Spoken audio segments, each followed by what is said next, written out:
Hi, I'm Elizabeth. And I'm Cody. And this is Keeping Score Board Game Reviews. And today we're going to be reviewing Floresta by Meebo that's distributed in the US by Arcane Wonders.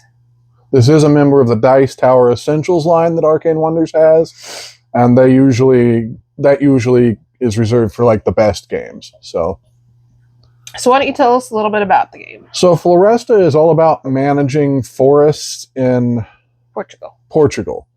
And it conveys that nicely. It is pretty much a strict Euro game where you're definitely going after points through the best strategy.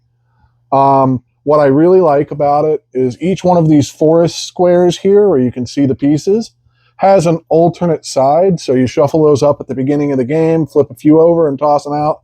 So you almost always have, this nice mix of unique tiles to make a new game board with. So there's a lot of variety to it, which means you have to change your strategy a lot depending on what comes out. So what you have to do is you have cards in your hand that have a number, and it's either dark wood or light wood. And you're looking for a spot where you can then put your tree that matches basically the light, dark wood and the number. And up at the top of each card, it tells you how many points you're going to get if you get, say, 2 in a row, 3 in a row, or 4 in a row. You can also, there's some spaces where you have to pay these little cat tokens. They're lynx, from what I remember. Mm-hmm. So you have to pay a lynx in order to put your tree right there. And at the end of the game, lynx cost you points. Unless they're on the board. So you want to get rid of your lynx. But some of the cards, like I don't have any here, but at the very bottom, sometimes there's going to be cards that when you lay them, it's going to say that you get a lynx. Right, like this one here. So you gain lynx at random on your cards, and you're always trying to get more cards. Go ahead. I was going to say, when you're playing your turn, you will play one of your cards, and then you'll draw one from this lane here. And then at the end of the round, there will be one card left over. If it has fire that shows that it goes on tiles, you will put these little pieces of fire out. And then each turn that these aren't dealt with, you will see it propagate closer and closer until you start losing victory points for it being next to your trees. The only way to really control that is there's some cards like this one that let you remove 3 fire, and that gets you a point for each fire you remove. Or you've got your fire truck that you get by starting to build your watchtower, and you can move in and remove up to 2 fire for 2 points and to help keep it from spreading. So there's a lot of strategy with that mechanic as well, because you have to manage the forest fires while planting the trees, while not having too many lynxes around. And each one of these 4 corner towers can only go to the 3 tiles it's attached to. So in a 2-player game, you also run into this area where, I took this tower, she took this tower, you've got these covered, I've got these covered, and you're good. But if I had taken this tower, you'd have somewhere that we couldn't cover, and the only way to control fire there would be with these cards. And when we played one of the games, we had this entire tile area. It wasn't this exact tile, but the entire thing was fire. And there wasn't much we could do. A fire started there, and it started to spread. And we finally each both put a single tree into there to get the victory points.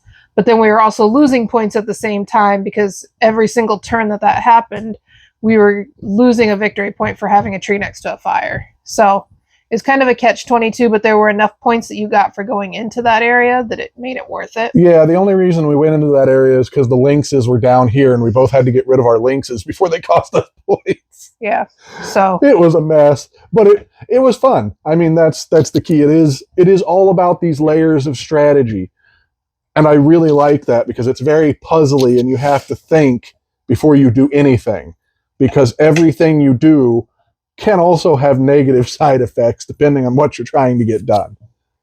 So yeah, I mean, we played it.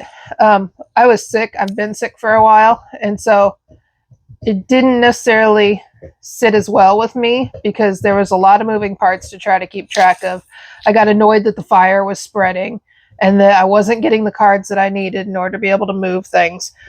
It's one of those games where I think maybe with a three-player game, it may be better. I think it would sing better at 3 to 4 players, but it's perfectly playable at 2. I don't think this has got solo rules, if I remember correctly. We'll double check, but I don't think it does. You've got the instructions right there. Let me see. Oh, no, Forest down! Forest down! It's Floresta. Oh, not Floresta. Forest. I said, well, it was the forest on the box itself. Yeah, 2 to 4 players, 14 years old, 60 to 90 minutes. It's a $60 game on Arcane's website. You're basically immersing yourself in a captive realm of forest management where you strive to maintain and improve the health of the Mediterranean forest while battling destructive wildfires. If you were curious, that's even more about what it's about. But, you know, I've played it a few times. I really enjoy the strategy with the different boards and things. And it really sang to me, but I like a good Euro game. She's not as experienced with pure Euro-style gaming yet. And I don't know if it was just the circumstances of her being sick for the last few weeks, if she would enjoy it better later. But I don't think it really caught your interest as much as it did me, did it? No, I got annoyed with the fire. I mean, it just was everywhere that I didn't want it to be. And I couldn't put enough fire breaks in to stop it from getting near my trees. Nor could her truck get far enough to put them all out. Yeah, I mean, I only lost by 1 point when I was having a really rough game. You know, but to me, like, and I didn't understand this, I kept collecting all these little bitty pickaxes or fire axes, and I thought that was going to get me something at the end of the game. No, they allow you to change the number on your tree to be higher or lower on your card. And I didn't realize that. And I don't think that was necessarily explained on, well... Yes, it is. It's on the back. Okay, it's explained. I only looked at the front side of the player guide. I didn't really look at the back. I do side. like that it's got these nice player aids. They're, you know, just made of standard paper or whatever, but they're really nice to have because it is a Euro with a lot of moving parts. Yeah, so obviously read the back side if you're going to play. That would help you out quite a bit. But so far, this type of a game, this Euro style, doesn't really float my boat. I mean, I like the lynxes. The lynxes are cute. However, the lynxes are bad because the lynxes give you negative points.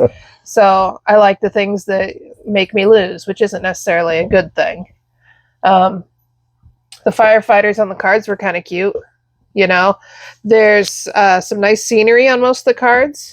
It's supposed to be scenery from down there in the central Portugal area. And they're really pretty. The artwork's really pretty on this. And I like the conservation of nature theme of it, really, because, you know, nowadays nature's really important and we really do need to work to conserve it and keep it around as much as we can. So any theme that deals with animals or conservation, I'm kind of a sucker for. So they got me on theme right away. I liked it. I mean, I'd give it an 8. It's not like the greatest Euro game I've ever played, but it's got enough variety and enough different approaches to strategy that it'll keep me busy for plenty of time. I'll play this anytime somebody asks. Me, personally, I'd probably give it a 7. Just because, for me, I mean, I like the art. I like the concept. The meeples are nice. You know, all these nice little trees and stuff.